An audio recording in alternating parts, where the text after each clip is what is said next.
second, as soon as we're live. Right, volume. It's a volume 2. Is that volume 2? Because we have volume 1 and volume 2. Is that volume 1? It does. That's 2 dots. That's 2 dots or 2 stars. Yeah. Yeah. So we're on page 57, roughly. If you go to 57, page DOF 57 on the. No, we did it. We had people in the class when we did it. Yes. No. This is Back in, right before the 2007. So, yeah, we went through some of them and we went.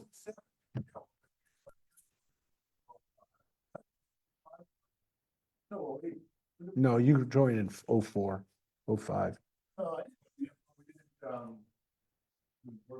No, of course you weren't. We were too busy then. You were too busy establishing your business. You also had little kids. We did? It was? I still have roster from that class. Oh, it says the Bible, Booze and Cookie Company. And we had booze and cookies every week? Every week we had booze? Not every week. That surprises you. I can go back there now. There's probably a little something. Are you a little something? There's 10 bottles underneath there. We had fun. That was a great class. It was the same. It's about 15 of us every week. Well, you've gone a little bit higher, but yes, it's okay. It was, I don't know, but it was about 20 years ago. No, I'm going to tell you where we're at. I went a little too far. Because we're doing one more thing of dreams in here. Well, you love dreams. I thought you did. It was such a nightmare when I dreamt about you. Well, we're going to do a little bit more of what you see in dreams. And this is specifically about, well, no, this is I don't even want to go there. I don't even want to go there. But anyways, we're talking about dreams and, this is, as we kind of talked about last week, just because you see something bad in your dream doesn't mean that it's going to be something bad. As a matter of fact, we kind of finished off with bloodletting is not a bad thing. That's right. Yes. So we read about bloodletting. And here we're going to, here's, and also about, different animals. But we didn't get into this animal in 57a. It says, the Tana recited Mishnayot before Rav Sheshet taught, one who sees a snake in a dream, it is a sign that his livelihood is accessible to him, just as dust is readily accessible to a snake. So because a snake crawls on his belly and is on the dust, it's like your business, you're going to have money like a snake has dirt. If one sees that a snake bit him in a dream, it is a sign that his livelihood will double. Well, that's even scarier. David and Cheryl just came on. Don't worry, we just started talking about what happens if you see a snake in your dream, and this is where we're starting. So if you see a snake, that means business is going to increase. If a snake bites you, it means that it's even better. You're going to even be more successful. But if you kill the snake, it is a sign that he will lose his livelihood. Well, that seems like you want to kill a snake. Well, maybe, I don't know, like you're saving yourself if you kill the snake. No, might be that you're going to lose your livelihood. But there's another possibility. Rav Sheshet said to the Tana, to the other rabbi, on the contrary, if one dreamed that he killed a snake, it is a sign that all the more so his livelihood will double. The Gemara remarks, but that is not so. Rav Sheshet saw a snake in a dream and killed it, and so he sought to interpret his dream positively. He was making it up because he had one of those dreams. So he was talking about it. Talking about the dream. Yeah. But the interesting thing is it shows that people took it seriously. They took their dream interpretation seriously. And it also shows you that people oftentimes tried to make their dreams something that they weren't. They tried to interpret their dreams positively, even if they weren't so positive. So you also have to take that into consideration. And that's what they just said. So the Tana who recited Mishnayot before Rabbi Yochanan said, and it doesn't say who it is, it just says a Tana, one of these rabbis. By the way, as I mentioned before, the rabbis who lived in the time of the Mishnah live from about 100 BCE to 150, 200, the Common Era. That is roughly, the later part is roughly the time that the movie Gladiator and Gladiator 2 takes place. So we're talking about that kind of time. And so the rabbis are living in that kind of element in the Roman era. That is, obviously Rome is the major city at the time. Jerusalem and the places in Israel are a far cry from Rome. But the ones who are living in Babylonia are living under a slightly different culture. They're living under a more Near Eastern culture, but it's still very Greco-Roman. Even though the Babylonians were doing their own thing and had their own religion, they were very Zoroastrian, and they were very wrapped up in Persian culture. The Greco-Roman culture had a major influence during that time on them as well. So similar fashion, similar culture, similar mentality. Yeah, well, no, not this one. This one actually says it's from the Mishnah, and it's from the people who, at least those guys, Rabbi Yochanan and Rav Sheshet, are living in Israel. So the next part that is maybe because the commentary, the Gemara. So we're about to read a Gemara, but this says it happens. It was a Tana. So every time it says a Tana says it, it means it's from the time of the Mishnah. Every time that they say a Tana, it means someone who lived before 200 of the Common Era. If it doesn't say it, you're not 100% sure that it's the Gemara speaking, it's the Babylonian community speaking, but oftentimes it is. So the next section says, a similar setup. The guy who taught before Rabbi Yochanan said, one who sees any kind of drink in a dream, it is a good omen, except for wine. As there is one who drinks it in a dream and it is a good omen for him, and there's one who drinks it in a dream and it is a bad omen for him. So they're saying, we don't know so much with wine because some people it comes out good and sometimes it comes out bad if they have that in the dream. But it says any other kind of drink, it is a good omen if you see somebody drinking. And then it says, the Gemara elaborates, right? So this is maybe a later addition. There's one who drinks wine and it is a good omen for him, as it is stated, and wine that makes the heart of man glad, or again, that makes glad the heart of a man, which is from Psalm 104. And there is one who drinks it in a dream and it is a bad omen for him, as it is stated, give strong drink unto him that is ready to perish, and wine unto the bitter in soul, which is from Proverbs, which we're in now. We're studying on Tuesdays now. We're reading Proverbs. Correct. So there it does say wine and strong drink, but it does say wine. And so there's a text that says wine is good, and there's another text where wine is bad. And Proverbs generally does warn against alcohol. So we're going to see that a lot as we get into the Proverbs, where it's kind of a cautionary thing, which is, alcohol is going to ruin your life if you get into it.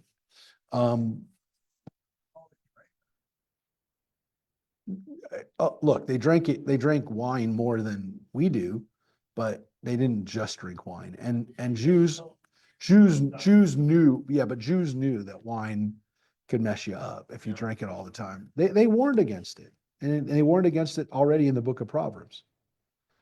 Rabbi Yochanan said to the Tana, you should teach that for a Torah scholar, a dream of wine is always a good omen, as it is stated, come, eat of my bread and drink of the wine which I have mingled, which is also from Proverbs. So they're saying, at least for what it says is a Talmid Chacham, a student of Torah, a wise, student, it is a good omen. Mainly because the assumption is that they're not engaging in other bad behavior the rest of the time. So they're saying, No, it's not why I drink a lot. They don't drink a lot. I don't drink frequently. I think the question is, does he drink a lot or does he drink frequently? There's a difference there. Because there's many weeks where I won't drink anything all week. And then again, there might be a party where then I will be drinking, but it's not like I drink every day. And that's one of the things I think that the rabbinic community, even in the ancient world, did not look highly on alcohol. And it was not part of the culture. It was not part of, look, there were monks who all they did was make alcohol. And that's what they did. I mean, Benedictine is made, Benedictine's a type of alcohol. It's made by Benedictine monks. There's a lot of alcohols that were made by monks because that was, I mean, I can think of 4 or 5 herbals and concoctions that have been given over time that have become big alcohols that were made by monks. I mean, Christian brothers. I mean, there's a lot of places where the monks essentially were the people who made the alcohol. So it was a little different in the Jewish community. It's not that we prohibited it. We also, They yeah, they sold. Now there were Jews who were engaged. There were rabbis who were were brokers of alcohol, but it was not a major. It was not a major production for the rabbis, and for Jews in general. What? There were a lot of Jews that were involved in alcohol in Europe and then in America or Canada. I mean, Seagram's family, right? The Bronfmans. The Bronfmans are the ones who own Seagram's.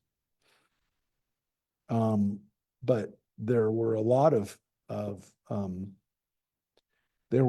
Jews that were involved in owning taverns. You did? There were Jews who owned taverns in Poland and Russia and Ukraine, and they were the tavern keepers, and that was a thing that Jews did. It was not uncommon for, like there's a scene in Fiddler on the Roof where the Gentile guys come into the they come into the tavern, and so they would come in there and they would come into the tavern and they would hang out there. But yeah, I mean, and so those people usually made their own alcohol. So those people who You couldn't go to the store and buy a couple. no, so it was Buy a keg. Stores there. back then. yeah, but in a tavern, generally, the tavern guy brewed his own stuff, and so you were going to the guy, whose alcohol you liked, and then they made their own schnapps and stuff. Some of you have heard the name. It's a somewhat common Jewish name, Yiddish last name. If you ever met anybody whose last name is Shank or Shankman, the last name Shank, like Schenk. That's a tavern. One of their ancestors was a tavern keeper. Shankman is the guy who owns the tavern, Shankman. So, yeah. So that was, it's not a super common name, but I know a few Shanks. Sometimes there's, yeah, came out as Skank, but they really went to try to go to Shank. Yeah. Means mountain. Yeah, or hill. It was usually a shortening of Goldberg, which means Gold Hill, or Silverberg, Silver Hill, something nice, some kind of bird. What? Yeah, I mean it's a man. Like Schulman is a schoolman, or a teacher, or a Schulman is a teacher. No, stool. So stool. No, stop. No, no. Laughing so hard. You married me. No, it does not. That's stool. Stool does not. It does not. It's not stool. Humans. It's steel. It's steel. Steel. So it's steel man. So someone who was either involved in the metals or, they were, they were a sold metal, My dad used to always say, when you make reservations, just make it under Stillman. Nobody could. say Stolman. No, I said but anytime you see a man at the end, let's like Shankman is the tavern man, the tavern owner. So anybody who has a man at the end, that was their job. Mac Smith, but I read about Schwartz, it's because they had dark hair. Yeah, it was a simple last name to Yeah. give people.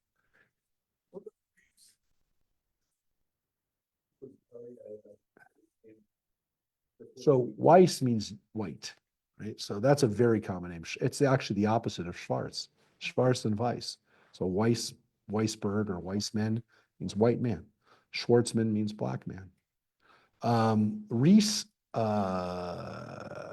a good question. Let me see. I'll tell you. It means um,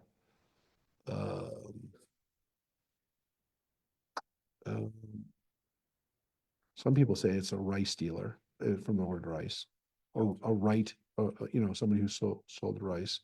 But it also could be, I don't understand why, but also could be a word for Reagan, which means to give advice or counsel. But I think it's probably rice. So, or grain in some capacity.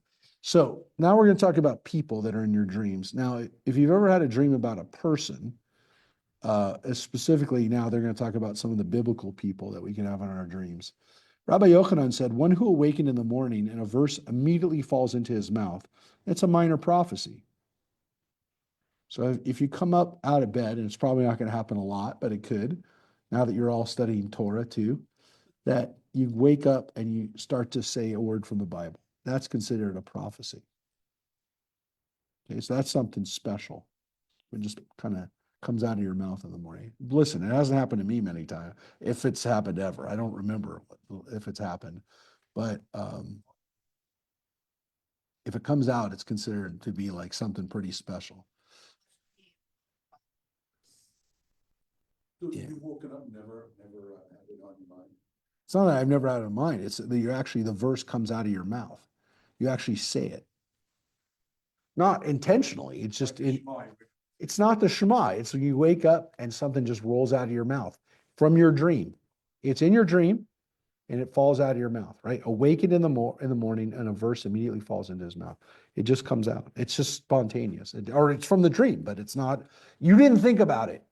You didn't think about it. You didn't intentionally try to say it. It's not a prayer you say. It's just something that came out of your mouth when you woke up, and it's a line from the Bible. I mean, look, it's not going to happen to you a lot unless you're reading the Bible a lot. But if it happens, and then they're saying it doesn't happen a lot, it's a minor prophecy.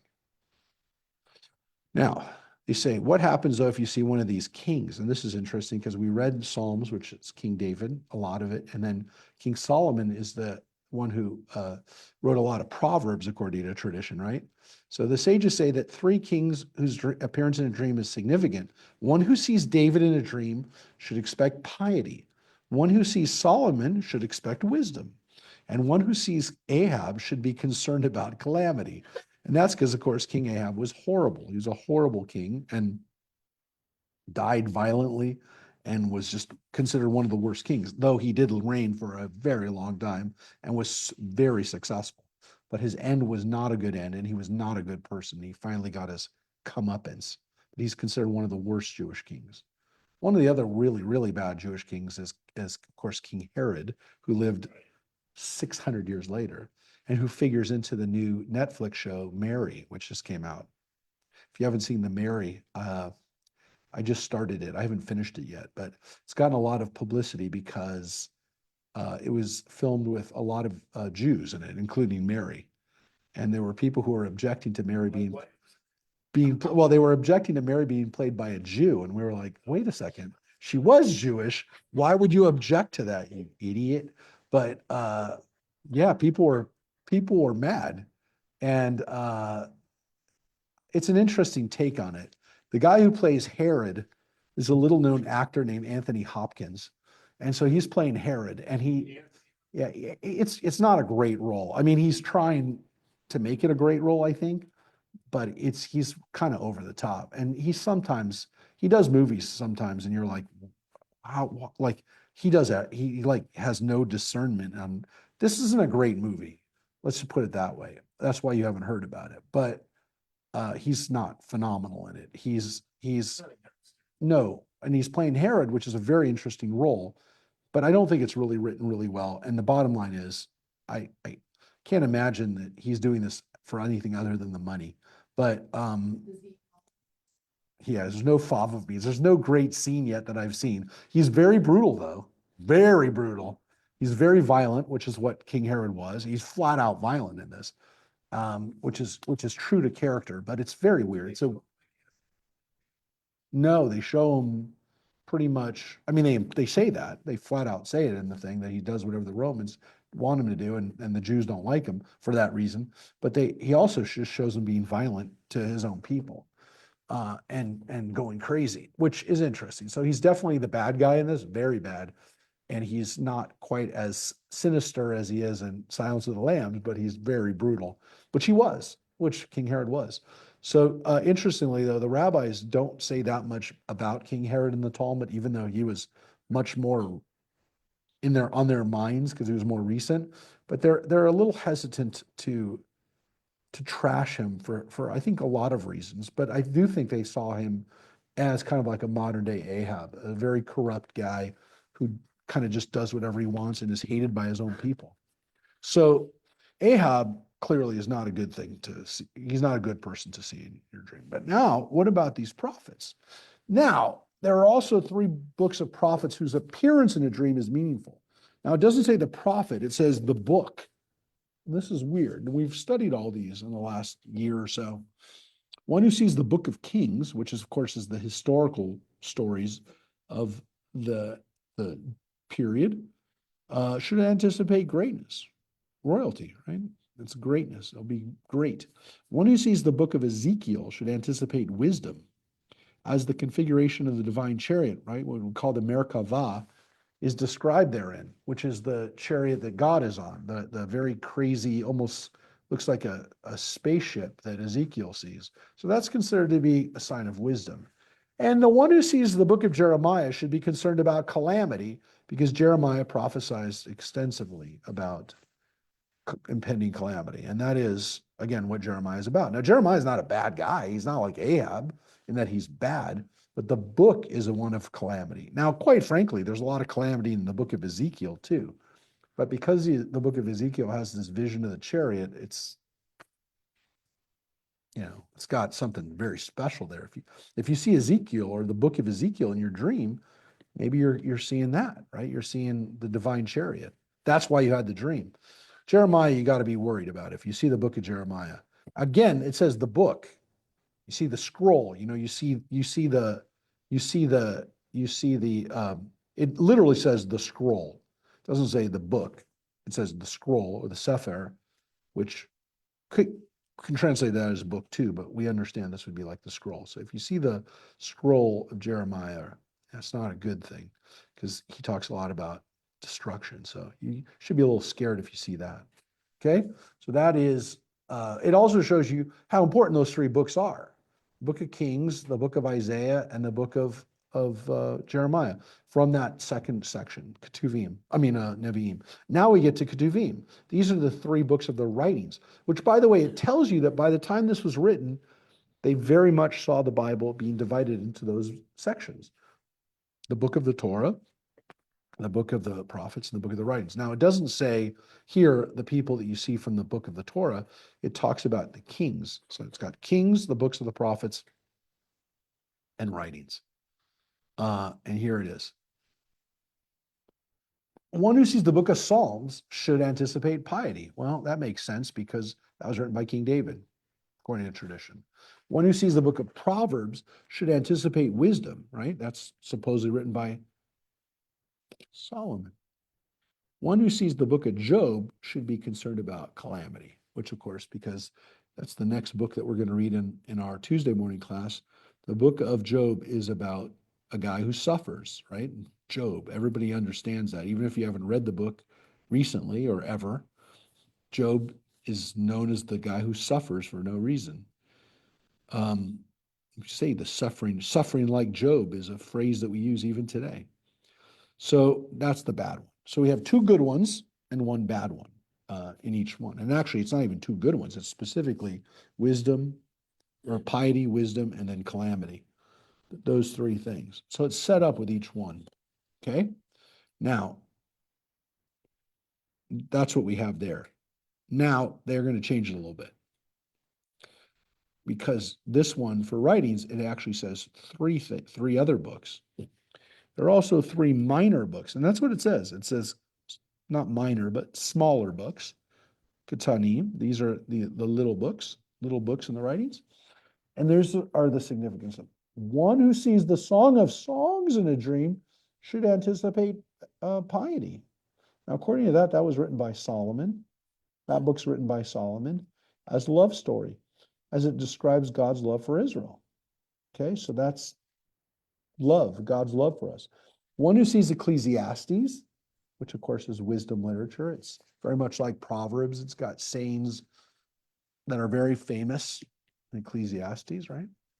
That's anticipating wisdom. And then, of course, the last one, Lamentations, should be concerned about calamity.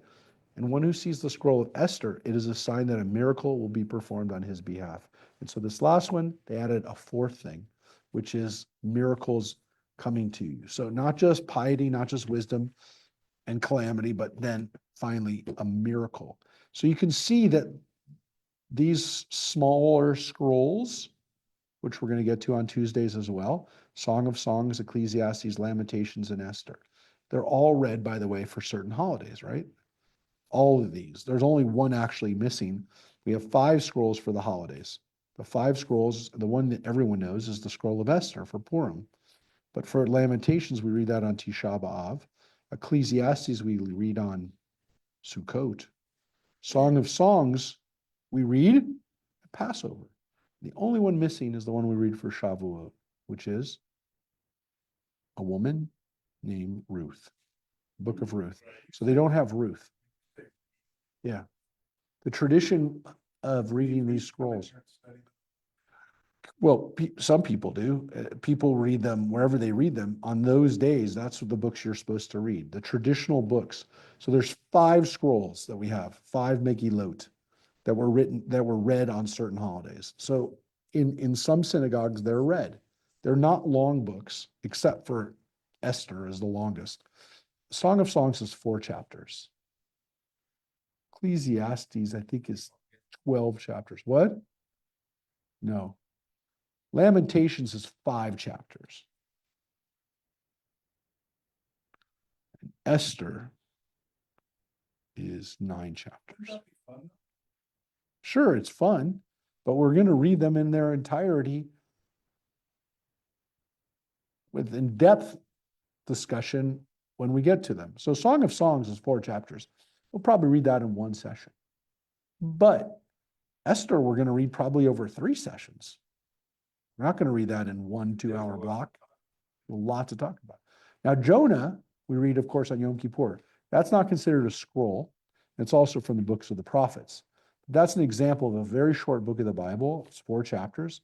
We knock it out in an hour and a half. But we read it much faster than we do if we did on Tuesday. On Tuesday, we read it in 2 weeks. We didn't do it in 1 week. We did it in 2. To do it? I don't know. I'm not sure. Mike says no. Yeah, we also did try to do it for Tisha B'Av for several years, and we couldn't get really a minion to do Tisha B'Av, and we didn't even do full Lamentations. Lamentations it's a very sad book, a very weird book. It's a very tough book, and most people when they read it, they just read it. They don't discuss it. So they just read it. They'll read it in synagogue, and usually they'll read it in Hebrew. So in an Orthodox synagogue, they're just going to read it. They're not going to, and even in Orthodox synagogues, they don't necessarily do it during the service. They'll do it after the service, and then people really want to stay. We'll stay for the reading of it, or they'll do it they'll schedule it so that it's done after the 5. So Lamentations will probably take 2 seconds. I'm not sure, probably. they're not super long chapters. It is, and it's also because people will have forgotten Jeremiah, which is where it came out of. I mean, Jeremiah probably, the tradition is Jeremiah wrote Lamentations. Oh, really? Yeah, he probably wrote Lamentations, or the people around Jeremiah wrote Lamentations. That's actually probably accurate. Sometimes people say it like the Bible says that, the Bible, even in itself, and the rabbis we just read said that David wrote Psalms. David didn't write Psalms. He wrote maybe some of the Psalms. Maybe he wrote songs that inspired Psalms. We don't know that he wrote any Psalms for sure. Most biblical scholars think that Jeremiah wrote Lamentations. It's, even though, again, there's no proof of it, it seems like, again, it's very close to the language of Jeremiah, and there's every reason to believe that it's actually true. Daniel is very weird, and Daniel was probably not written. Daniel was not written by one person. It's interesting you say that, because my Jewish study Bible Mhm. says that more than likely Solomon didn't write.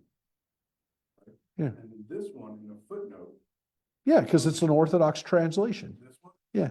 Says that He did. Yeah, the Orthodox translation will never contradict the idea that Solomon wrote Proverbs. It just won't. It just won't. Can't do it. Even though, again, there's no evidence, and not only is there no evidence, it seems like it's not even what Solomon would have written. Correct. So those are things that are just taken as faith, on faith, that those are the case. Can't. Nope. Yep. My dad knew what. Yep. Now. Yeah. busy, come on, yeah. He also, it's not written in that style of Hebrew, much of the Torah. Now, interestingly, the rabbis actually talk about which rabbis you dream about. Now, how would you know these people? I'm not on this list, trust me. There are 3 sages whose appearance in a dream is significant. One who sees Rabbi, the Rabbi, Judah Hanasi, the one who edited the Mishnah, in a dream should anticipate wisdom. One who sees Rabbi Elazar ben Azariah, again, one of the rabbis from a little bit, or around that period, but a little bit earlier, Elazar ben Azariah should anticipate wealth. Yeah. How do you dream about him? As he was particularly wealthy. That makes sense. I guess you'd have to know that, though. One who sees Rabbi Ishmael ben Elisha should be concerned about calamity, as he was one of the 10 martyrs executed by the Romans. Who, again, could be on that list? Rabbi Akiva, Rabbi Hananiah, all those rabbis they could have put there. Ishmael ben, what? He wasn't martyred. According to tradition, he's not martyred. So there are 10 famous rabbis that are martyred by the Romans. Akiva being the most famous. Ishmael ben Elisha is not the most famous, but he's one of the 10. So when you go through the list, any of those people could have popped on there, but they might have said, hey, if you see Rabbi Akiva, that could be a good sign, because he was so famous, and he himself ended up becoming wealthy because of his wife. All of those kinds of things. Yeah, but the 10 that are, yes, they were all martyred before the Mishnah was done, because Elazar ben Azariah and Rabbi Ishmael are from that period of the rebellion against the Bar Kokhba rebellion, the second rebellion, or really not the second, the third rebellion against the Romans, but the second rebellion that ended up costing millions of lives. Yeah, that's one of the traditions, it says, is what he did. These guys, again, had outside money. And again, I guess with Ishmael, we don't know that much else about him. So if you wind up seeing him in a dream, you're like, oh, that's the guy who got, well, they all got killed. 9 other guys got killed from outside stuff.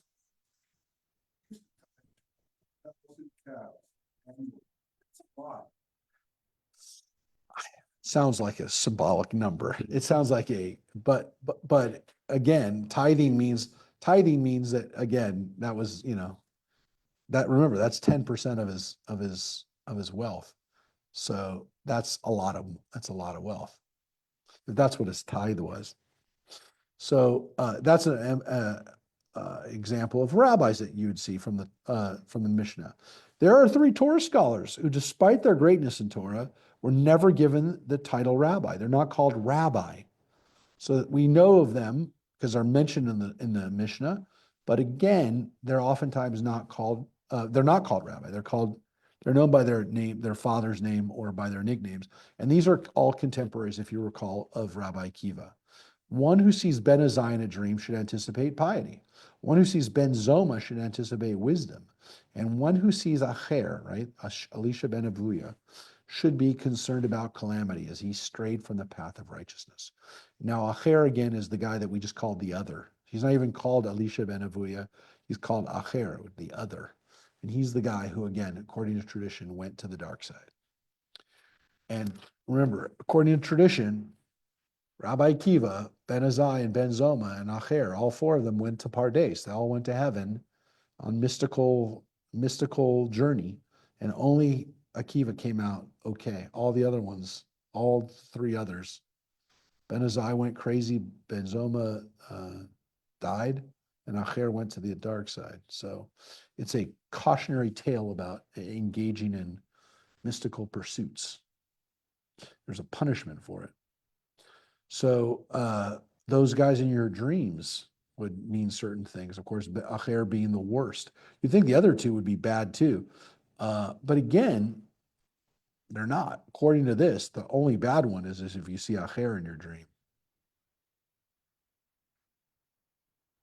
So let's take a look at, yes. Now, we talked about this before. What about animals in your dreams?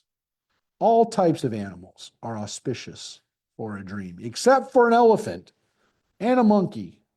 And then we read about those 2. And now they've added to it a long-tailed ape. But Gemara asked, did the master say that a miracle would be performed for one who sees an elephant in a dream? The Gemara answers, this is not difficult, right? Lo kasha, this isn't a contradiction. This statement is that a vision of an elephant is good omen in his case where it is saddled, and we read this before, while the statement that it is not a good omen is where it is not saddled. So elephants in dreams, not uncommon, I guess, at least not uncommon enough that people would have a dream. And again, they mention it again with the addition of a long-tailed ape, which is interesting. It wouldn't be something you'd think they would see that much. Now, here's something interesting about metal. All types of metal utensils are auspicious signs for a dream, except for a hoe, a chisel, and an axe, because these are instruments of destruction. They're not just tools. They're things that people use usually to destroy. Well, not usually. They can be used to destroy things. The Gemara notes that this applies specifically where they are seen on handles. That's interesting. So if people just see an axe head by itself, might not be a problem. But if you see an axe on a handle, that is a sign of destruction. Interesting.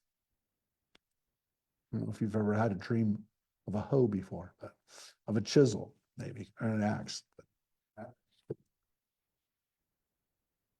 On a similar note, the Gemara says, all kinds of fruits are auspicious signs for a dream, except for unripe dates. We talked about grapes, right? But all kinds of vegetables are auspicious signs, except for turnip heads. The Gemara challenges, didn't Rav say, I did not become wealthy until I saw a turnip head in my dream? Apparently turnips could be a good omen. The Gemara responds, when Rav saw them in a dream, he saw them on stems. If one sees a turnip head already picked, it's a bad omen. Similarly, all kinds of colors are auspicious for a dream, except for sky blue, techelet. All kinds of birds are auspicious in a dream, except for an eagle owl, and an owl and a kurfuri, all of which are nocturnal and have strange and frightening appearances. So let's talk about that for a second, because again, what does your note say for the kurfuri? Does it say what's it called? John, what is the note for Kurfurei? It's Parak 8. Well, it doesn't say 8 in there. It's 57b. Well, we'll get to that in a second. Let's first talk about dreams, colors, dream colors. So oftentimes people do see colors in their dreams. And if you see a predominant color and the color is like what you see, it's considered a good sign. If the dream is like a red dream or a orange dream or a purple dream, that's not a problem. The one thing that they say is a problem is techelet, which is weird because it seems like a pleasant color, right? Sky blue. Is that okay? Dodger blue, right? No, I don't think it's sky blue. That's a little dark. Yeah. Bad omen. Sky blue is considered a bad omen because it's a symbol of heaven, which you'd think would be a good omen. But it could be that you're going to be going to heaven soon. So that could be the reason why they don't say it. What? Symptomatic. Yeah. But it's because that's actually considered the holy color, techelet. But it's considered to be maybe a little too, maybe a little, you're going out on that color. What does it say for Kurfurei? Says, Rashi renders Karaya and whatever, Kurfurei. as various types of owls, birds, whose cheeks resemble those of a human being, right? Oh, Kurfurei, no, that's not here. In translating the word Kurfurei, the last of the three species mentioned here, Rashi gives the old French word for a mole. Small animal that whirls, kind of like Mike, small animal. that whirls. It's not, yes, it's not a mole. They're talking about a mole that comes out at night that, digs in a hole in the ground. No, it's a bird. It's not a mole. I mean, it says it's a bird. So it's probably, again, some type of owl, a different species of owl, a nocturnal owl. Yeah, an owl. Owls are usually nocturnal. Owls in some cultures are considered good omens, and sometimes they're considered scary omens. The Native Americans consider them powerful, and because they have horns on their heads too, a horn owl at least. Little can be scary. Well, but they're auspicious except for those kinds of owls, nocturnal ones. Again, probably because they can be scary. So, Eagle owl is a beautiful owl, a beautiful bird. yeah. Now we're going to get into not dreams we're done. Because now we're going to get into the body. Yeah. And some of you are going to say, this is kind of crazy stuff. But today, at least, we're going to read some stuff that I think is, it's interesting that this is considered to be, if you will, folk medicine, folk wisdom. The body, microcosm, ease, and comfort. It's a mnemonic, which is the next sections that we're reading. These are the sections that these are the topics that we're reading, not really the sections, but the topics.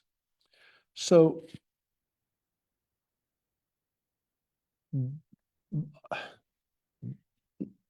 like I said, this is folk medicine, if you will. Some of it probably we should think about, probably has actually some wisdom to it. 3 food items enter the body, yet the body does not benefit from them: cherries, bad dates, and unripe dates. In contrast, 3 matters do not enter the body, yet the body benefits from them. And they are washing, anointing, and usage, tashmish, commonly used as a euphemism for conjugal relations. Three matters are microcosms for the world to come, and they are Shabbat, the sun, and usage. So we're going to talk about food first, actually. Oh, actually, no, we're talking about sex first. But the first part of this, just say real quick. These three kinds of foods, your body doesn't, you eat them, but you get nothing out of them. Again, you can argue, of course, your body gets something out of it, but generally speaking, it's saying that if you have these three things, you're not going to derive any benefit from them. You can eat them and you're not going to, nothing good is going to, it's not that they're necessarily even bad for you, but you don't get anything out of them. They'll go right through you, essentially is what they're saying. It's not 100% true. I know cherries don't necessarily all go through you, but they can, and they also, you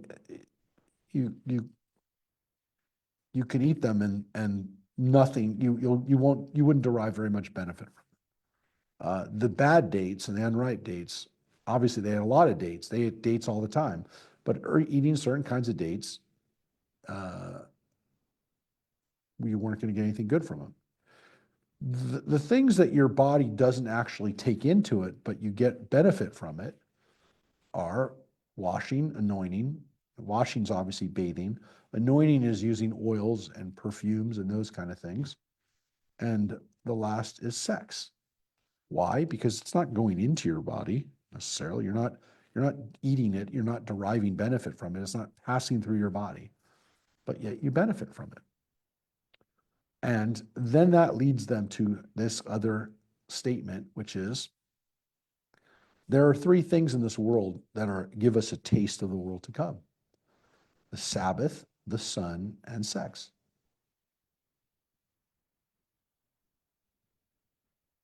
Those are three things that are, they use the word microcosm, but the other way to say that is they are like,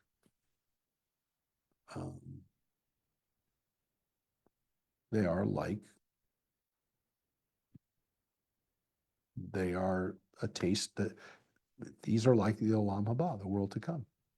They are like heaven. That's what it says. Now, the Gemara says, usage of what benefits the body is a microcosm of the world to come. If you say it refers to conjugal relations, doesn't that weaken the body? Rather, it refers to the usage of his orifices relieving oneself. So there they just said, it's not sex, it's going to the bathroom. That's what they said. And the reason that they say it is because sex can also cause you to be tired. But they're saying, well, maybe it does, but wouldn't it also be going to the bathroom, which would, in all cases, you die if you don't. Would you really die if you don't have sex? That's what they're basically saying. Yes. But just hold off. We're not done yet. John, we're not done yet.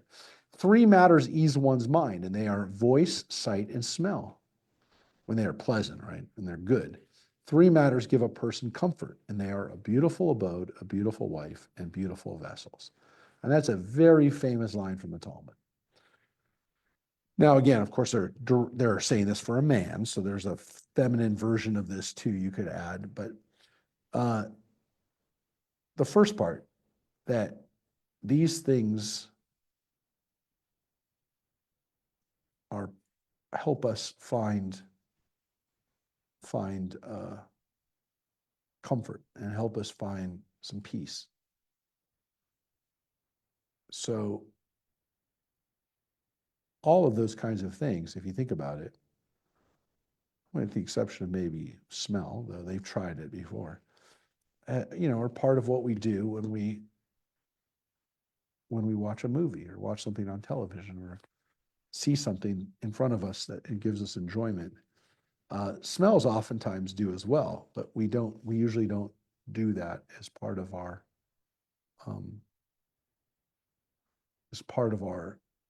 movie experiences. They've tried to do smell-o-vision before, but it didn't really fly.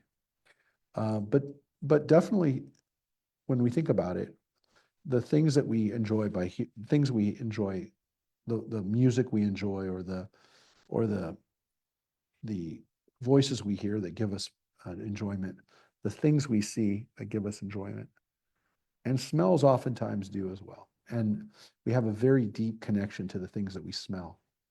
And of course, we have some bad smells that also give us, you know, bad reactions too. But again, these things help us. Now, you say, why doesn't it say touch, and why doesn't it say taste, the other senses? They didn't divide up senses the way we do.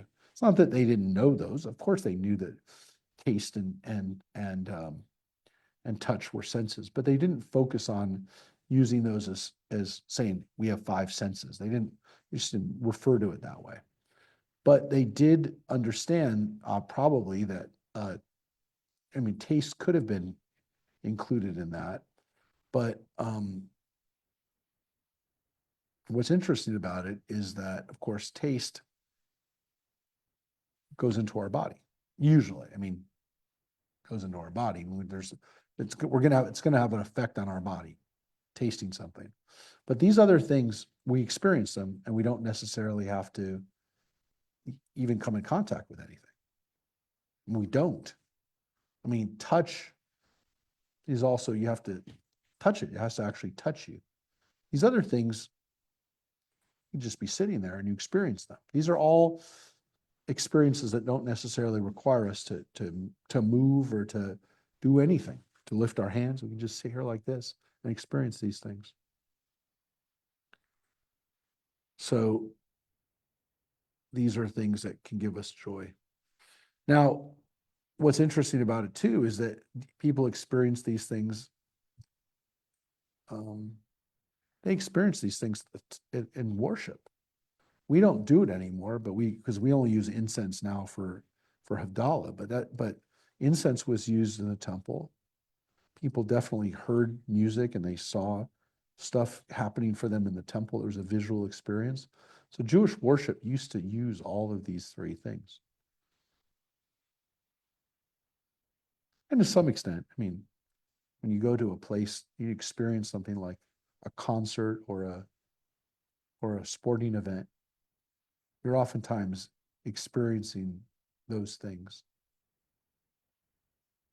Though probably the sense of smell is used the least in those today.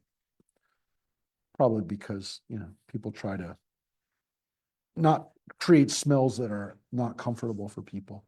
But these three things that give people comfort, these are things that they possess or they have, that are theirs, if you will. And again, a beautiful house or a room, it actually says your living accommodation. It doesn't say house. That's why I translated it as abode. The word dira literally means your accommodations, your abode, your place where you live, your room. That's one. And a beautiful wife, that's our saying, gives someone comfort. And the last thing are kalim, which they translate as vessels. It's a tough translation because it doesn't really specifically, it's not really, look, on the face of it, it could be, when we say vessels, we oftentimes think like they're talking about jars and earthenware and, like stuff that they would keep things in. It clearly isn't that. The word vessels, and it might even say the note there, is beautiful things. It's beautiful. It's accoutrement. It's stuff that you have. It could be, what? It says furnishings there? Yeah.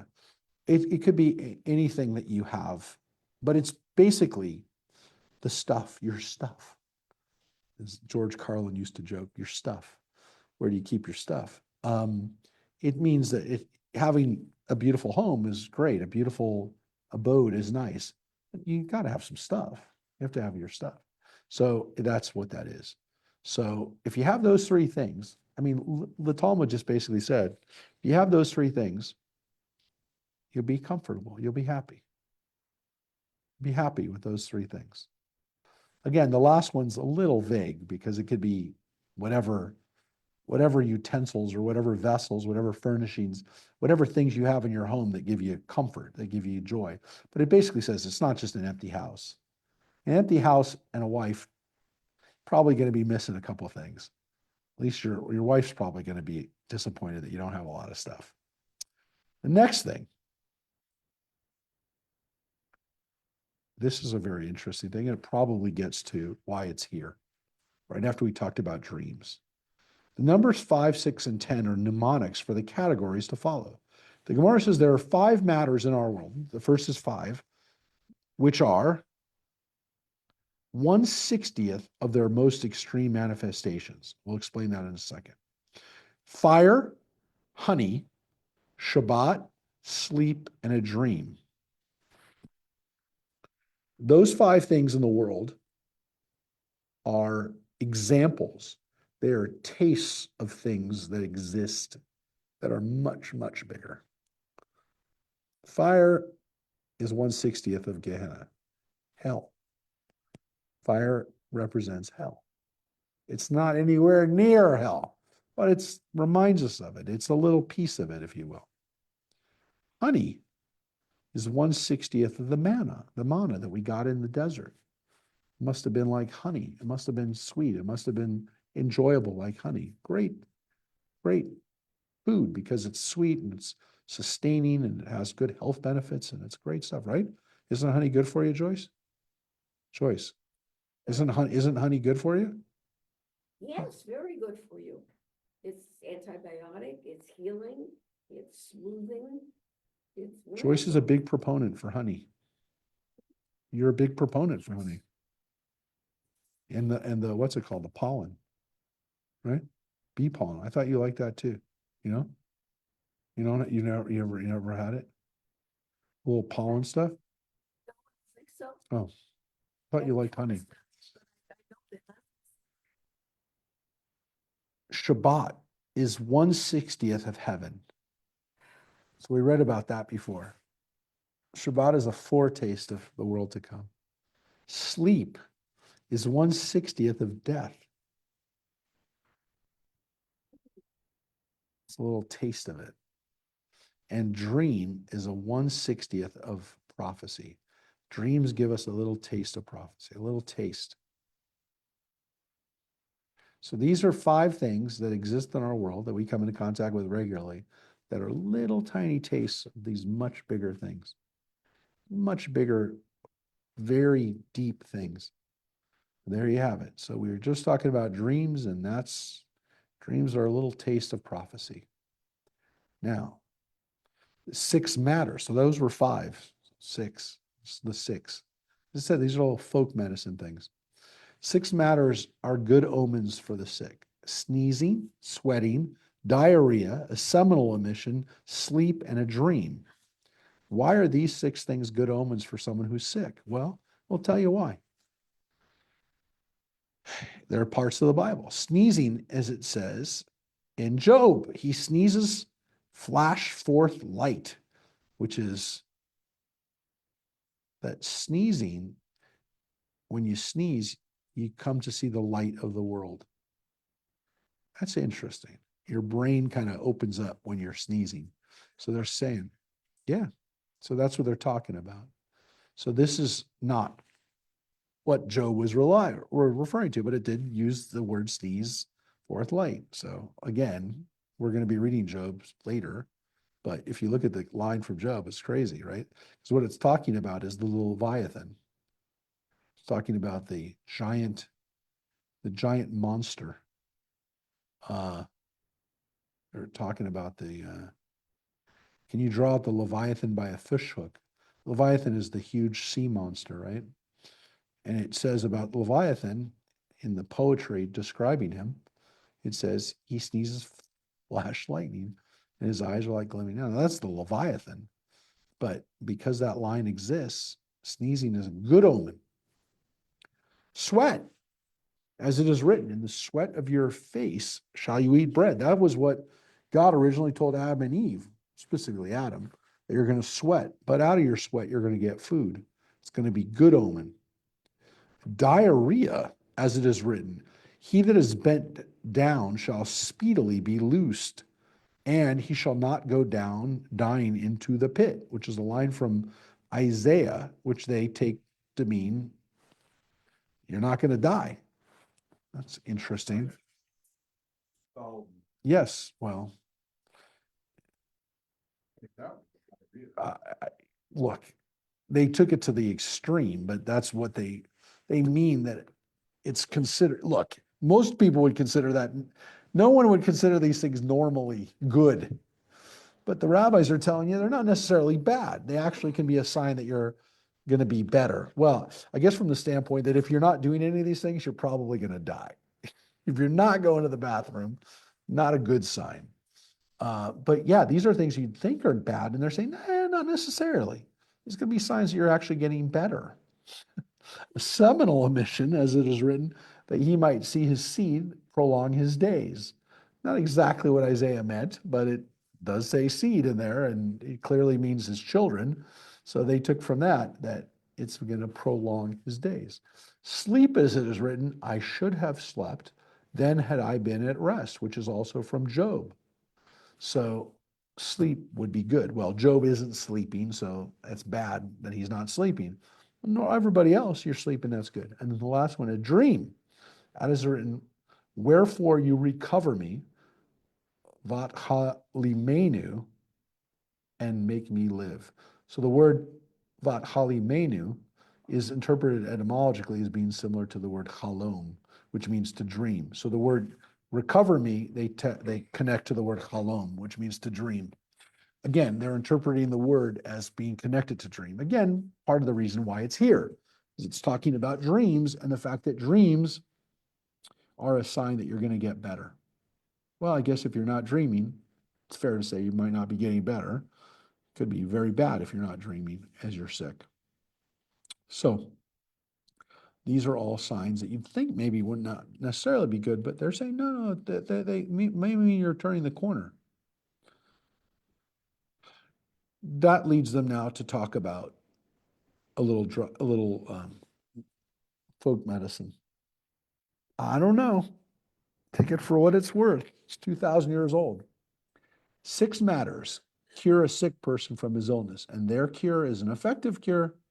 They are cabbage, beets, dried foley, which is a kind of plant, the stomach, the placenta, and the diaphragm. No chicken soup? Yeah, not exactly the parts of a cow that you want to eat, but pieces of them would necessarily, according to this, make you healthier. Why? Why? Cabbage is healthy for you, but it's not. Yeah, it's dried foley. That's the pennyroyal. That's a kind of. So, not exactly the parts of an animal that you'd like. They also say, some say that small fish also possesses these qualities. Furthermore, small fish cause one's entire body to flourish and become healthy. I don't know. I mean, it doesn't sound like, it doesn't seem like, it would be necessarily good stuff. But again, I have a doctor who studied nutrition and said we should have at least 1 can of sardines, if not 2, every week. Sardines is a small fish and they're very good for you. Yeah, they're very good. And that's what they had in that area. They didn't have Sardines. Well, Healthy, good. I'll only tell you this. This is what came out this year. Yes. Women who eat small fish whole from the heads to the bones may lower the risk of dying from cancer and other causes. A new study out of Japan finds. Well, it makes sense the Japanese say this because they eat a lot of fish, but no, this was, I just remember this came out not too long ago that, that are protective. So they're talking about specifically about small fish. Um, so this is considered to be maybe one of the ways to prolong life. That if you eat little sardines, if you eat little kind of kippers or fish, that it helps you live longer. So I don't know. You say, John, could be you know, that it could be the key to helping you live longer. I can tell you that there was a guy, one of these guys that he came out not too long ago. I think it was this year. I think he was also Jewish, but this one guy said that eating, I don't know if he said herring. That's why I thought he was Jewish, but he said that it was because he ate a lot of little fish. Let me just see if I can find the guy's name. Yeah, I don't know. Look at the range. So there you go. Yeah, the Range Rover should not be up there. I know, I'm trying to get it off. So this one guy was, yeah, anyways. So it could be that fish, it could be that fish is healthier than you think, little fish. I don't. It's okay. I'll take my chances. Take my chances. Yeah, it's okay. But the fact that people felt that these other kinds of parts of the animal made them healthy, it's not uncommon that people would like attach eating these pieces to making the parts of their body where they're eating it from, that would give them extra power in those areas. Yeah, we said that. Yeah. Yeah. But here are the things that you should not eat, according to them. Again, folk medicine. In contrast, there are 10 matters that cause a sick person who has recovered to suffer a relapse of his illness, or his illness to get even more severe, right? I would say that's a better translation. Well, that he can relapse or that he can get sicker. These are, pay attention, folks, eating ox meat, eating fatty meat in general, eating roast meat, eating poultry, eating a roast egg, shaving, eating cress, drinking milk, eating cheese, and bathing in a bathhouse. And some say eating nuts, and some even say eating cucumbers. Whoa. Huh? Whoa, where does that come from? Well, let's look real quick. It was taught in the school of Rabbi Ishmael. Why are they called cucumbers? Kishkuim? Because they are harmful, kashim, to the body as swords.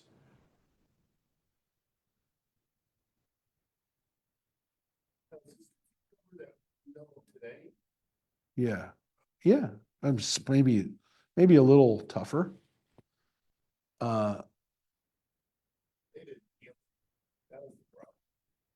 So, is it really so?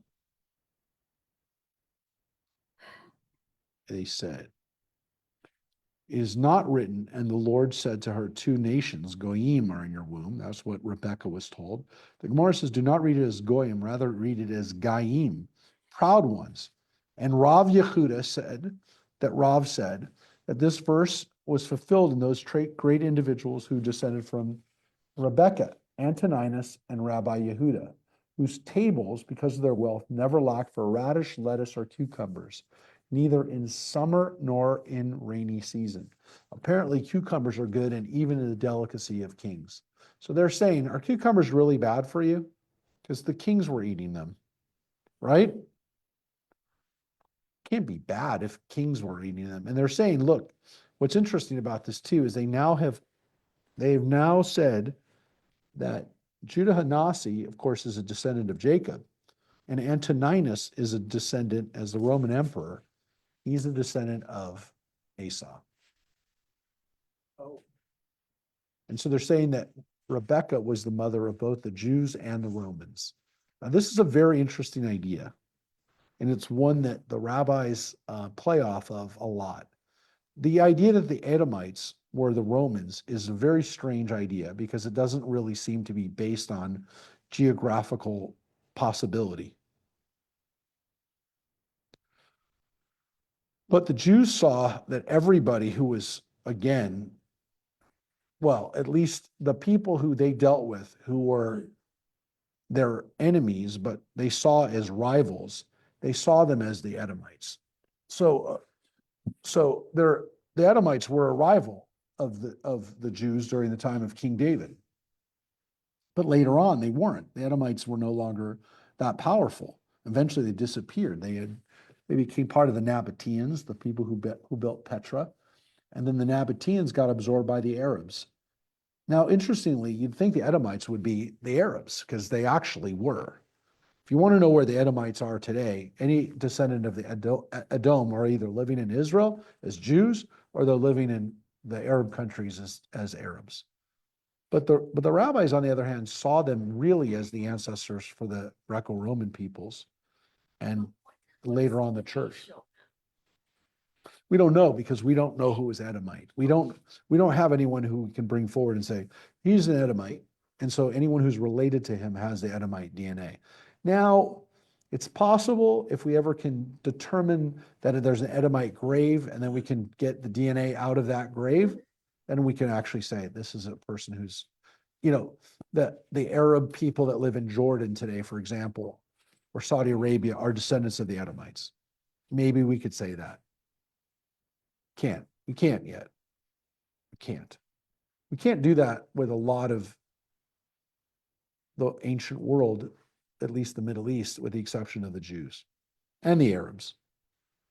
But we can't, we can tell when an Arab person has DNA that's not Arab, but we don't necessarily know what that DNA is, unless it's Jewish. Yes. I'm wondering. Remember, I didn't know what Bush came with, people knew. Uh-huh. So here we see the proud ones. So what do you think of them? The idiots, the proud boys. Interesting. They grabbed it or something. No, they didn't. But it's an interesting thing to think about how it happened. So Not that we need to go off on that. no, but it's interesting because, John, we're probably not going to descend into this too much, the next part, because the next part of the Talmud, and now John is going to descend into it now that I've told him this, it's not, it's problematic. And I'll tell you why it's problematic. It's problematic because it's some of the most, how do I say this nicely? It's some of the most racist parts of the Talmud.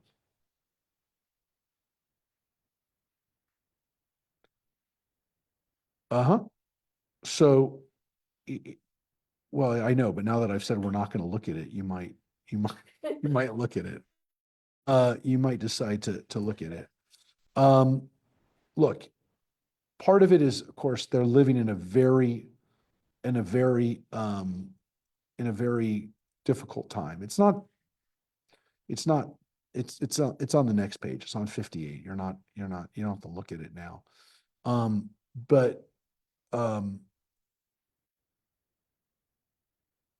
worry about it. We're not going to descend into it, but it can be problematic. But again, it's written at a time when Jews are being persecuted. So keep that in mind. So are cucumbers bad for you? I don't know. Can be bad for you, maybe if you have bad cucumbers, I don't know. But here's what it says. This is not difficult. This is that they are harmful to the body. That's large ones. While this, it says they're not harmful, are like small pickles. If you have a large cucumber, it can be hard on your belly. It can be hard on you. That's true. It's possible. Now, we're going to have one little more thing about dreams. This is interesting because it kind of like popped back in, but it's going to pop back out too.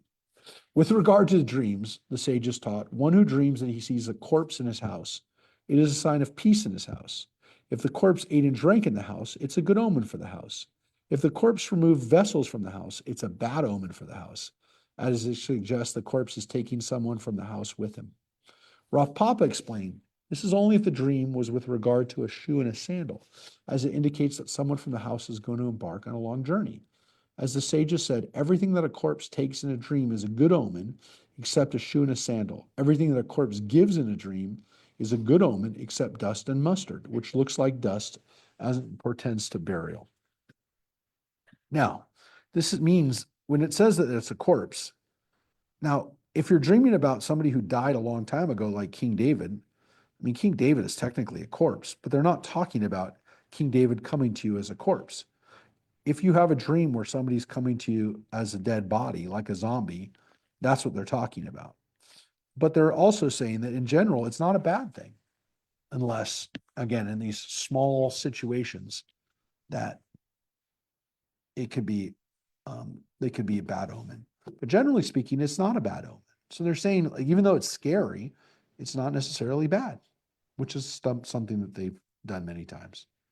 So that's a little bit of a dream, and that's kind of not terrible. That if you have these dreams where you saw something that looks scary, it's not necessarily scary. So now we're really done with dreams. But now we're going to talk about certain things that happen to us in life, and what do we say? And that's how it kind of gets into some of this stuff that's like people are not spoken about in a nice way. The people who are doing this stuff in particular. We learn in the Mishnah that one who sees a place from which idolatry was eradicated should recite a blessing. This is not a dream. This is not eating. This is about things that you see now. On this topic, the sages taught, one who sees the idol called Mercury, Mercury, recites, blessed who has shown patience to those who violate his will, as each new day rocks will be thrown upon the pile constructed in Mercury's honor. I'll finish it and I'll explain it. One who sees a place in which idolatry was eradicated should say, blessed who eradicated idolatry from our land. And just as it is eradicated from this place, so too should it be eradicated from all of Israel, and restore the hearts of their worshipers to worship you. Outside of Eretz Israel, one need not recite and restore the hearts of the worshipers to worship you, since it was predominantly populated by Gentiles. They're not coming back. They weren't Jewish in the first place. Rabbi Shimon ben Elazar said, even outside of Israel, one is required to recite that formula, because in the end of days, all nations will convert, as it is stated, for then I will turn the peoples in a pure language, and they will call upon the Lord to serve him with one consent, which is a line from Zephaniah, right?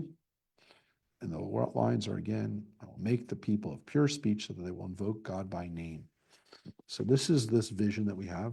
Talk about it at the end of the book of Zechariah. God's name will be one and the world will be one. This idea is that even Gentiles will convert to Judaism one day. Now, again, they're talking about people that are worshiping idols. They're not talking about Christians. They're not talking about Muslims. They're not talking about necessarily people that are, worshiping God, if you will. They're talking about people that are worshiping idols. So they're saying, if you see that in Israel, you got to say a special blessing, which is wipe it all out of Israel and let all the people who've been lapsing into idolatry, let them come back. And then the argument is, well, do you have to say that outside of Israel? And they're saying, some say you do, and some say you don't. Some say you should say it. Because even though these people haven't worshiped God yet, they will one day. So that's why we say it. That's why we would say it. Now, let's just spend one moment talking about this business about Mercury. What is this about? Well, we've seen it. Now, again, talking about stuff we did, and I'm pointing to Mike and Mary, stuff we did 17 years ago. We read the tractate Avodah Zarah, which is about idol worship as well. We read that tractate. And that tractate talks about specifically laws about how to confront idol worship. And in Avodah Zarah, they talk about like what kind of idol, what does look like in the land of Israel during the Roman period. Also kind of what it looked like in Babylonia too. But they really dwell a lot on what happened in the land of Israel, the statues to different gods and goddesses, what the stuff looked like, and how it affected people on a practical level. Like, what did it mean for them? And what we see is that during the Greco-Roman period, while again, there weren't necessarily Jews worshiping these gods the way they did during the Bible period, by the period of the rabbis, there was definitely some idolatry happening, but not on a major level necessarily, but it was happening. And particularly, there were folk rituals and there were little superstitions that were happening that people shouldn't be doing, and the rabbis were not happy with. And they didn't like people doing it. And they were doing it on a big level, well, on a frequent level. They weren't doing it necessarily, again, it wasn't like they were worshiping Zeus on a daily basis, but they were doing some weird pagan rituals, idol worshiping. And one of them was this one, the one we just read about, to Mercury. And specifically what they were doing, as Jess said, and they were doing it on a daily basis, they were doing it frequently, it says right here, patience to violate his will, each day rocks would be placed on the Mercury statue or the Mercury idol. What they're talking about, and there's vestiges of this today. Look, in the Christian world, when Christianity took over from Greco-Roman practices, in many cases, they didn't completely eradicate every element of those practices. And so what people would do in some cases is they would take, and I've shown this before, they would take a statue of Mother Earth or Demeter and turn her into a statue of Mary. They would take a shrine to Mercury and turn it into a shrine to Mary, or a shrine to Jesus, or a shrine to one of the saints. And one of the most popular gods during this period that the Romans had instituted and shared with everyone, and then later on throughout Europe in particular, but also in the Middle East, people figured out ways to repurpose these things. They would have statues to Mercury all over the place. Why? Because he's the god of the travelers, of merchants, of people who are the modern day equivalent of a truck driver or anybody who commutes regularly through their job. Because of their job, they travel all the time. And so what they would do is they would have a statue of Mercury on the path, on the road, on the highway. A lot of those were repurposed into shrines. But they were originally statues to Mercury. And what people would do is they would be on the path, is they would take a stone and they would place it in front of the shrine. In some cases, there wasn't even a statue of Mercury. There was just a pile of rocks where people would place a pile of rock on top of another rock. You've probably seen these before. People do it all the time. They don't know why they're doing it. They'll see a pile of rocks at a path and they'll put a rock on top of it. You'll see it all the time. Yeah, but why does someone put a rock on top of another rock? Why would you've walked past it? There'll be stacks of rocks. You've not seen that before? Hiking? Yeah, but that wasn't done by the trailhead or the parks department. That was done by travelers who's piled up rocks. The one guy passed by, And then another guy passed by and another person passed by. And that becomes a path. Does it have anything to do with putting a rock on a gravestone? There's a similar thing, but some, some people are told to do it or not. I mean, they're told not to do it, right? And these cairns, these piles, people put, they've been doing it. People have been doing it for years, but the original tradition of it was to Mercury, was to say, hey, this is my offering to Mercury. I mean, these are this is what you'll see, on paths. Yeah. So these started out as, Single rock. yeah, but people would stack them. And originally, again, a lot of this was connected to idolatry. Now, it was so common that the rabbis were like, look, we know they're doing it. They're not supposed to do it. We don't want people to do it, but people are doing it. And, that's a tradition that was like, the rabbis are essentially saying, look, we know what you're doing. We know that you are engaging in this tradition, but you're not supposed to be doing it. This is not something that we don't want you to do it. We don't want you to be engaged in this kind of minor form of idolatry. I wouldn't even say minor form, but this is why Subtle. they were like, this is happening on a daily basis. So, well, for most people, again, that was what, that's what, we think about. We don't really think about it, but,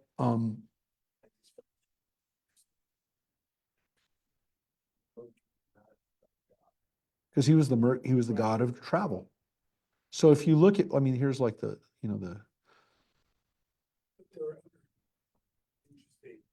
Yeah, but because he was the god, I know, but because he was the god of travel, people would say, if you stack up these rocks, that they would become, this was a way of protecting yourself on your journey. Now, look, it doesn't require, like, there might have been a lot of Jews who said, what the heck? It doesn't cost anything. I just stack a rock up there. But the rabbis are saying, yeah, but you're engaging in a minor form of idolatry. And so they were like, just don't do it. So God puts up with it, right? God's patience is shown to those who violate his will. They're doing it, but, so it's a minor form of it. It's not exactly offering up a sacrifice, but it is for the average guy who would have just said, hey, it doesn't cost me anything. Might as well just hedge my bets. Put a little rock on top of here for Hermes, for Mercury. That's what they did. So that is one of the examples of what happens. Now, this gets to specifically, again, the blessings that we say when we come to certain places. And this is kind of where we're going to finish today.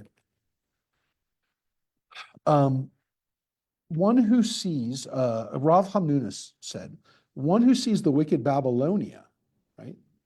The city of Babylonia, what's today modern day Baghdad. The Gemara elaborates. One who saw the ruins of Babylonia, which were already ruins by his time, recites, blessed is God, right? Berachot Adonai, who destroyed the wicked Babylonia. So Babylonia itself had a blessing. Then, even more specifically, one who sees the ruins of Nebuchadnezzar, the guy who destroyed Jerusalem, they see his house, you recite Berachot, who destroyed the house of the wicked Nebuchadnezzar. One who saw the lion's den, which is where Daniel was thrown by those horrible Babylonians.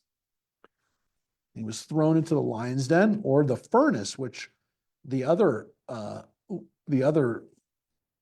Jews that were we read about in the book of Daniel, who would have been martyred if they hadn't been for the miracles that were performed by them when they were thrown into the furnace. which Hananiah, Mishael, and Azariah were thrown, they recite, "Blessed is God," right, "who performed miracles for our ancestors in this place," which is very similar to, again, what we say at Hanukkah, right? She'asa nisim lavotenu bayamim hahem bazman hazeh. Except in this case, we literally say the words, bamakom hazeh. She'asa nisim lavotenu bamakom hazeh, in this place. Okay? Now, one who sees Mercury recites, "Blessed is God," right, "who has shown patience to those who violates his will," which we read before. So they gave us these interesting lines, and then they take us back to Mercury because it happens so frequently, happens so often. One who saw a place from which earth is taken, as over the generations earth was taken from certain places and used as fertilizer or construction in surrounding areas, recites, "Blessed is God," right, "who speaks and acts and decrees and fulfills." So this is what you see when you see like a quarry or a place where land has been moved from one place to the other. All right. The Gemara relates specifically, again, back to Babylonia, because the other ones don't necessarily talk about, the last couple were not about Babylonia. This one's, Rava said, right, he would see donkeys carrying earth from Babylonia. He would slap their backs with his hand and say, "Run, righteous ones, and fulfill the will of your master." So every time he saw stuff getting taken away from Babylonia, he was happy. When Mar, and these guys lived in Babylonia, by the way. When Mar, the son of Ravina, would arrive in Babylonia, he would take earth in his kerchief and throw it outside to fulfill that which is said, "And I will sweep it away with the broom of destruction." So he would do a little ritual of destroying, like a mini ritual of destroying Babylonia.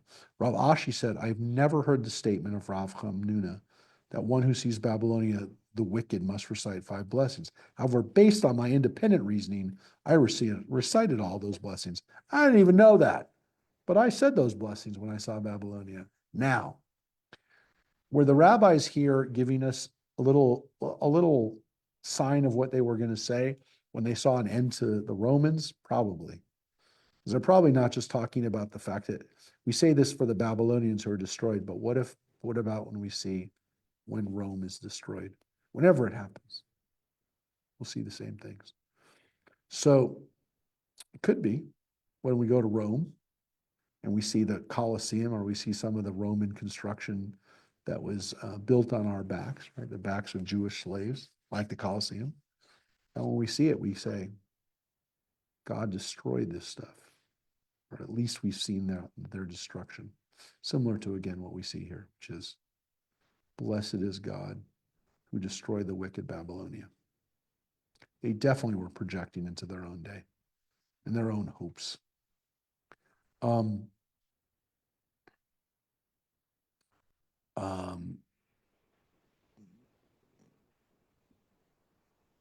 Yeah, we're about to get into the really, really not nice parts of this section. So we're gonna wrap up in a moment, and we're gonna move ahead in the coming week. We're done with dreams, but we'll read one more. We'll read one more paragraph.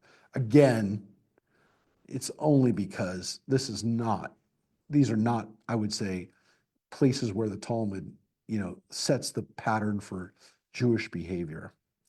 With regard to Babylonia, the Gemara cites, when Rabbi Yirmiyah ben Elazar said, "When Babylonia was cursed, its neighbors were cursed along with it. When Samaria was cursed, its neighbors were blessed. When Babylonia was cursed, its neighbors were cursed along with it, as it is written, I will also make it a possession for the bittern, which is a wading bird, and pools of water." It's a line from Isaiah. Not only will it be destroyed, but the site will become a habitat for destructive, environmentally harmful creatures. When Samaria was cursed, however, its neighbors were blessed. It is written, "Therefore I will make Samaria a heap in the field, a place for the planting of vineyards. Although it is destroyed, it will serve a beneficial purpose." So what are they talking about here? It's a very interesting kind of take on the destruction when it happens to us versus when it happens to other people. When Babylonia was destroyed, Isaiah, Isaiah's hope was that the enemies, our enemies, their countries would be turned into places where it wouldn't even be, the animals that were left behind were not good, were not animals that, they're predatory animals, or animals that screw up the environment further. So that's how bad it is. Samaria was a part of Israel that obviously went off the deep end. The kingdom of Samaria, the northern kingdom, the kingdom of Israel, was still part of Israel. And so when the Bible and the prophet Micah talks about it, he's talking about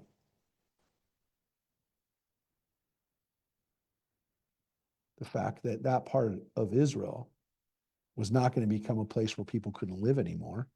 It's going to be turned into productive soil again. And so what it's basically saying is, for our enemies, their places should be turned into places that no one can ever live again. Whereas the places in our country, when they're destroyed, they should be able to be, they weren't good people, but the land shouldn't become bad. Because quite frankly, as they said, that's what happens outside of Israel. What happens inside of Israel, the line again was, you know, You see, if Samaria is cursed, if the land is cursed there, it doesn't help us. We need that land.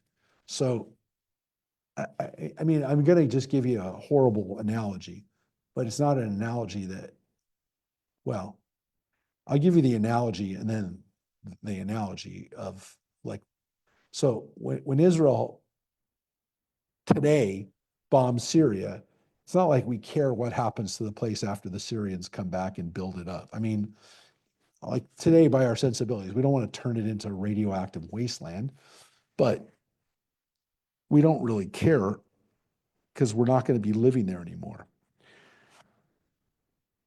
If Israel had any intention of going back and re-inhabiting the 7 little communities we had in Gaza, clearly Israel wouldn't have said, well, we're going to make Gaza completely unlivable again. And they didn't do it anyways. They're not saying we want Gaza to be completely uninhabited anymore. So it's not even like, that's an example that you could make of, you know, how things have changed a little bit. But it also makes sense because, quite frankly, when Israel went to war against or has had battles against Palestinians in the West Bank, it's always been with the understanding that, look, if Palestinians don't live there, we're going to live there, which ironically is Samaria today.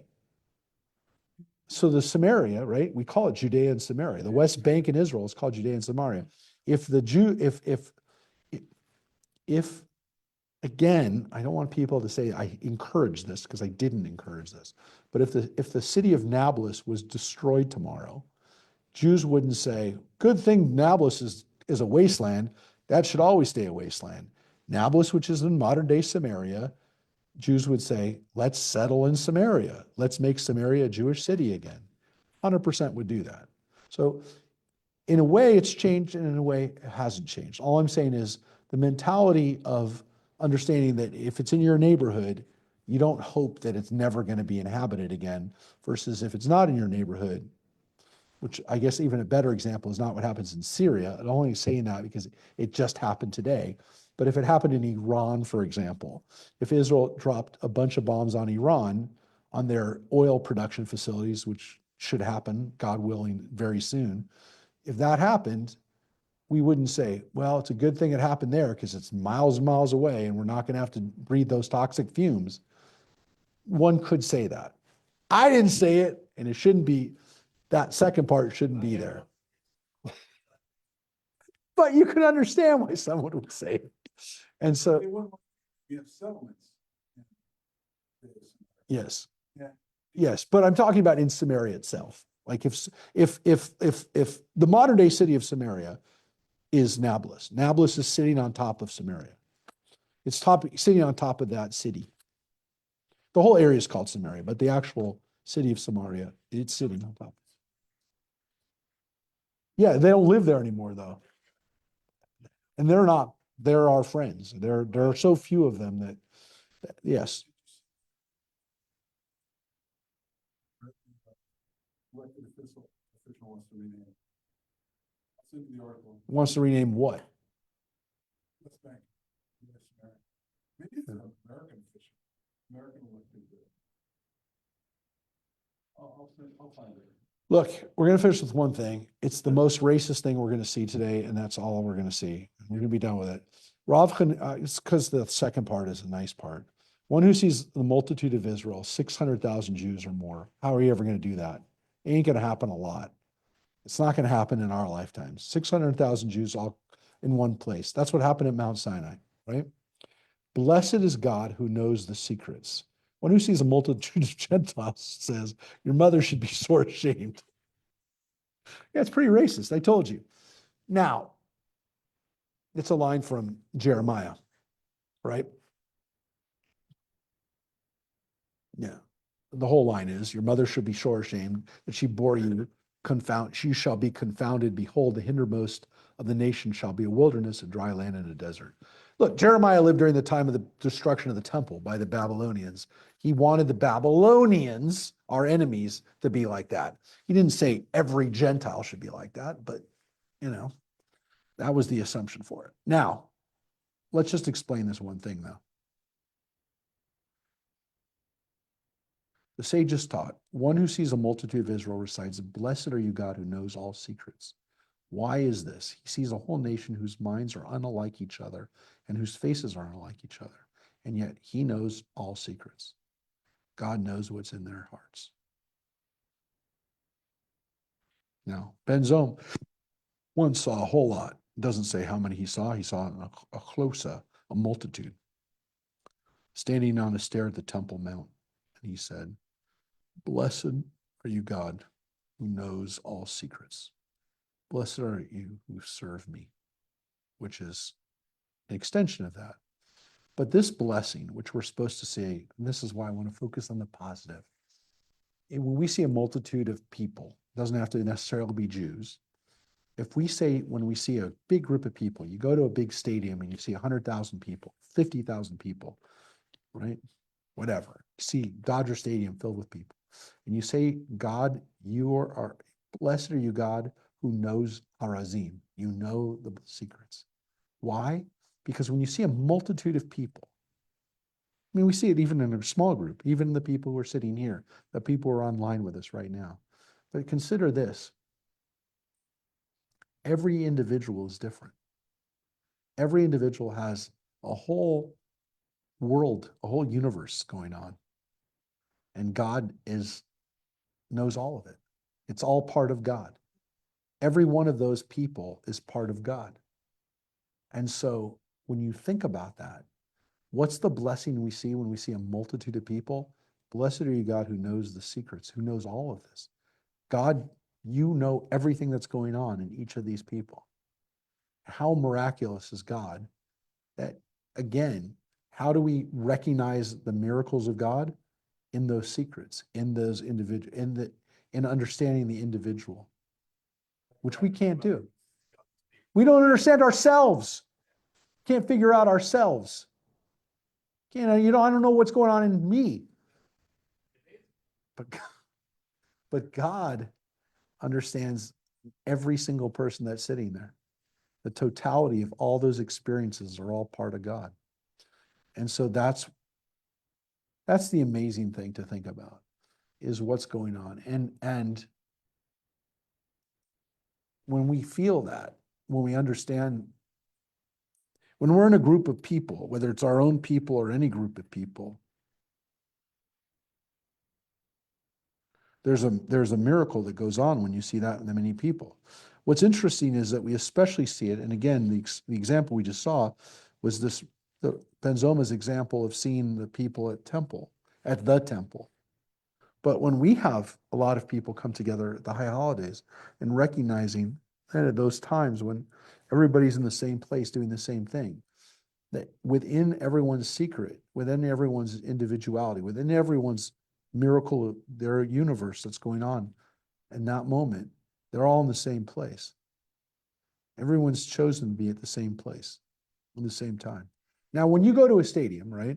You know this, when you go to a stadium, you know, depending on the team, depending on who's playing, depending on the time of day, depending on this, you know, with the championship or whatever, you're going to get a few people in that stadium that are not your fans, right? There's going to be a few thousand people there that are rooting for the other team.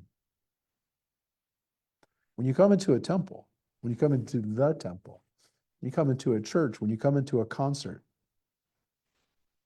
and that's why concerts are so powerful, so emotionally powerful. Nobody, I shouldn't say nobody, but it's got to be pretty weird if you go to a concert and you want to see that person on stage screw up. You want to see that person, you want that person to inspire you. You want that person to inspire you, to excite you, to make you feel better. Everybody there has that feeling, that energy that people have in that moment. No. Yes. That was me. Mom couldn't find a date to go see Barry Manilow, so I had to go with her. He's a great entertainer. He is. I've seen him. I've seen him. No, I will tell you, I had a few cocktails before I saw him, but I did enjoy him. But in all seriousness, when you're doing something that everyone is on the same page with, especially a large group of people, the power that exists in that, recognizing that everyone has their own secret, has their own reasons, but yet they're here together. It's amazing. And we have to say a blessing over that. Different. But yet in that stadium or wherever, in that temple, we're all the same. Yeah. Different, but the same. Yeah. That's why sports is a little different. Sports, especially if you go to and I just did, I went to Tennessee for the Viking game. I went to that game and there were a lot of Viking fans there, but I was in a foreign stadium. I was in a stadium that was not my stadium, and I had to be respectful. And I also had to recognize that not everyone was, people sitting in front of me weren't rooting for the same thing. When everyone's rooting for the same thing, when everyone is sitting in the same, on the same page, even though they've all come from different places and different experiences, there's something very powerful about that. Yeah. Yeah. And that's why that's a different experience. Again, sporting events are fun. There definitely is energy there. There's definitely spirit, but there's competing energies. When you're in a place where everyone has the energy in the same direction and they're all feeling the same way, that is something that is miraculous. It's something that really defies rational explanation, and people feel that energy. They feel that energy and they enjoy that energy. And it's something that, again, requires us to stop and say a blessing over. And interestingly, the blessing isn't, thank you, God, for bringing all these people together. Thank you, God, for the multitude of there's so many people here today. No. The blessing is that you know the secrets of that God is the totality of all these people here. And that's what makes God, that's why we're not God. We can't begin to understand the totality of that, but God does. He knows the secrets of each person who's there. So he's a part of that. But isn't that interesting? That's the blessing. They know the master of secrets, that God knows the secrets. But their minds are not similar to each other. Mm-hmm. And their faces. Yeah, I mean, Right? So, I didn't, yes, it said faces. It said it. and yet God knows the secret thoughts of each one. Yeah, that's what I'm saying. But it's not that it, and the interesting thing is it's not, the commentary is it's their faces. Yes, obviously their faces. Obviously it's their faces. Obviously. But what's really amazing is not the outside, but the inside. That's what's really miraculous, because it's not seeing all these different people and saying, oh, look how many people, look, we got all these different people. There's a black guy, a white guy, whatever. It's knowing that each one of those people, regardless of what they look like, is a secret, has a secret. And by the way, I've used that before. I actually had a sermon once where I talked about addiction and recovery, because that's usually a secret, right? That's just one example. There's a lot of things that are secrets. People have secrets, but to understand that when we get people together, that what we recognize is that we're a multitude of secrets. There's a multitude of things that are going on each one of these people. And that's not one thing that's going on, that each one possesses a mirror, possesses these different things. I will tell you on a kind of a, because we're not going to read this section. This is not the part that this is not, there's a lot of discussions in the following pages about this. And this is not necessarily politically correct, but there is this wonderful line here, which is that you also see, when you see different peoples, you actually say a special blessing. So when you see somebody who is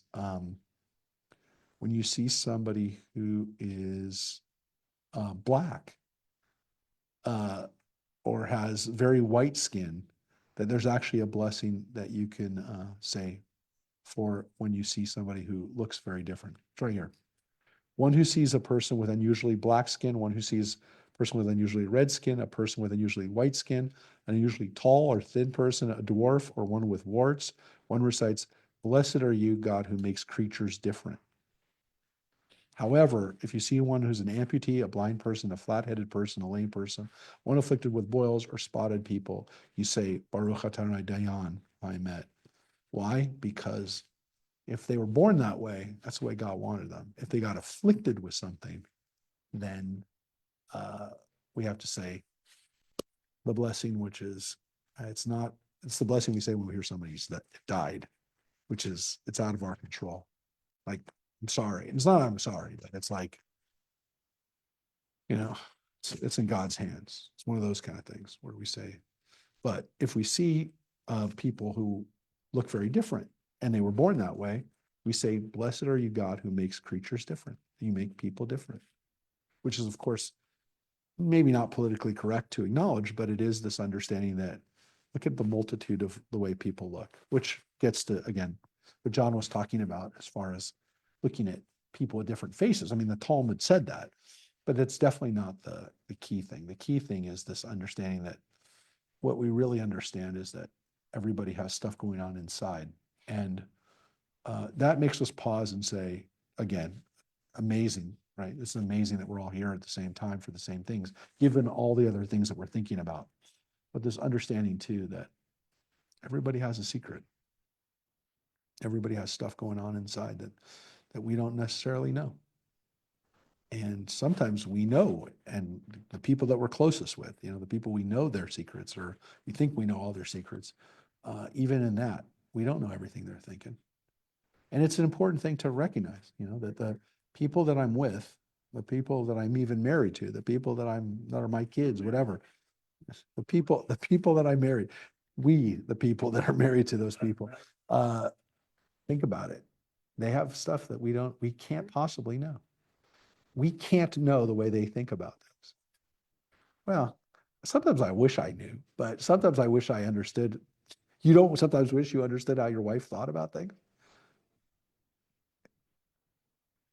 You don't want to know. Why? No, I understand, but that's also trying to understand why she feels the way she does. No, the point is that if we take a step back and say, hey, she thinks about that, not because she's thinking about it the way I think about it, but the way she thinks about it. That gives us a chance to understand that, like, her mind is not working the way mine is working. The problem, yes, of course it is. The problem we have I'm saying Judaism actually encourages us to step back and say the amazing world that's going on in her mind is different than your mind. That's why I'm so lucky. You are. But think about how important it is to understand that the people that we're thinking about are thinking about things differently than we are. They are not processing the information the same way. We're both seeing the same thing, but we're not processing it the same way. We don't see it the same way. And I think there's something really special about this blessing and understanding that that's what we say, that we recognize that. And I think about it a lot. I think about it especially, again, when we have an opportunity to say it, when we're full of people, but even when we're not, you step back and go, that person is full of secrets. And that's an affirmation of God. So, all right, everybody, with that, have good dreams and hopefully your secrets are not dangerous secrets. Hopefully your secrets, you're sharing them. At least if you need help with it, you're sharing that secret. So, all right, everybody. We'll see you later. Take care. Thank Take care, you. everybody. Thank you, Rabbi. Yes, I thank know. you.